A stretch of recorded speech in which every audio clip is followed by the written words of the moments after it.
I'm Airbar Girls. Yeah! I'm going to show you what it takes to get out alive in some of the most dangerous places on Earth.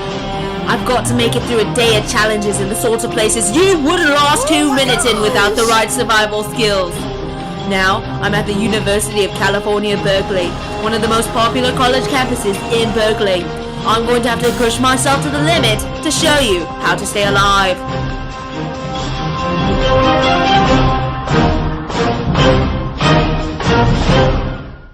Today, I have to walk about 3 city blocks to get to the campus. The longest I've ever had to walk before.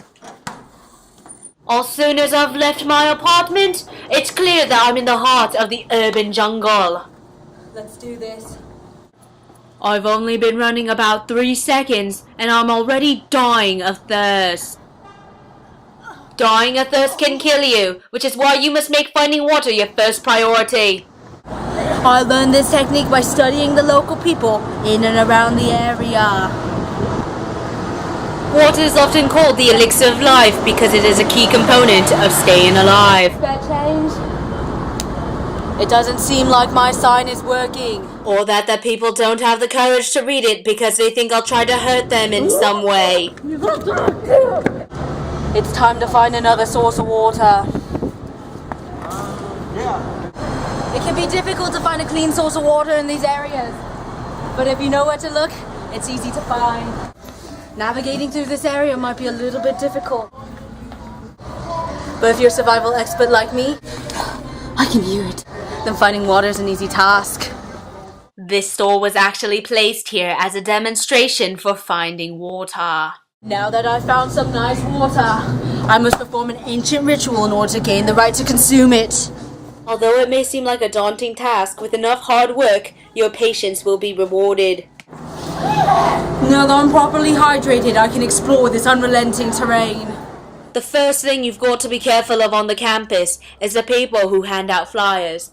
This can be easily avoided by wearing earbuds, talking or texting on a cell phone, or taking an alternative route. There are many obstacles for the typical university student, even before entering a classroom. Here's one now. These unnaturally occurring waterfalls can be found all over campus, and during the rainy season, they've been known to splash hundreds of students. What you gotta do first is estimate the width of that river by means of the Pythagorean theorem. As any student who has taken multivariable calculus with honors or higher will tell you, the shortest distance to cross any terrain would be to follow the hypotenuse. Now that I've calculated the shortest distance, I'm going to attempt to cross that chasm using a technique that I learned while training with special forces in my physics class. According to several examples in my physics textbook, in order to achieve maximum terminal velocity, I need to increase the torque on my lever legs. And to account for wind resistance, I've rubbed butter on the most exposed areas of my body to increase viscosity and resist the electric potential of the charged air particles. After a few practice steps, I'm good to go. I'm ready to attempt this leap. Give us the camera, give it here. Thanks.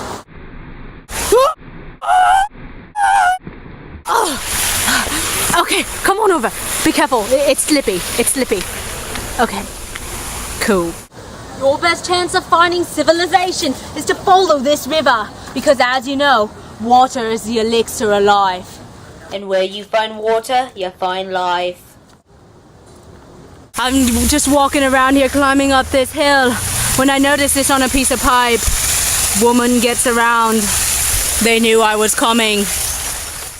But despite promising signs of civilization, several hours later, I have still yet to find a single person.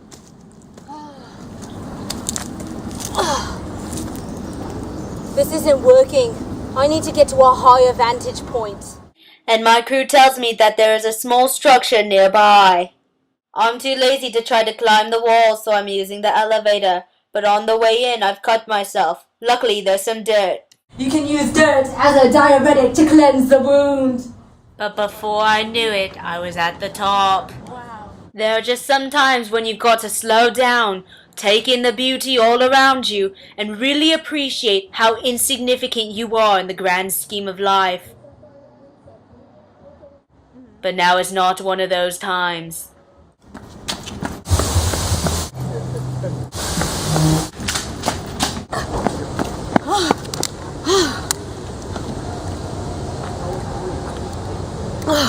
I seem to have finished all of my nice water. But luckily, I know an ancient cultural dance that will help the water spring forth. Come this way. And I will always love you. It didn't work, so I have to drink my own piss. You can see how dehydrated I am by the color of my urine. Well, bottoms up. Oh god, oh wait, there's a bug in my drink. Nice. Bugs are a good source of vitamins and proteins, and they taste good too. UC Berkeley has been a harsh and unforgiving terrain that really pushed me to my limits. But now, I'm going home. Until next time, this has been Airbar Girls on Woman vs. Wild.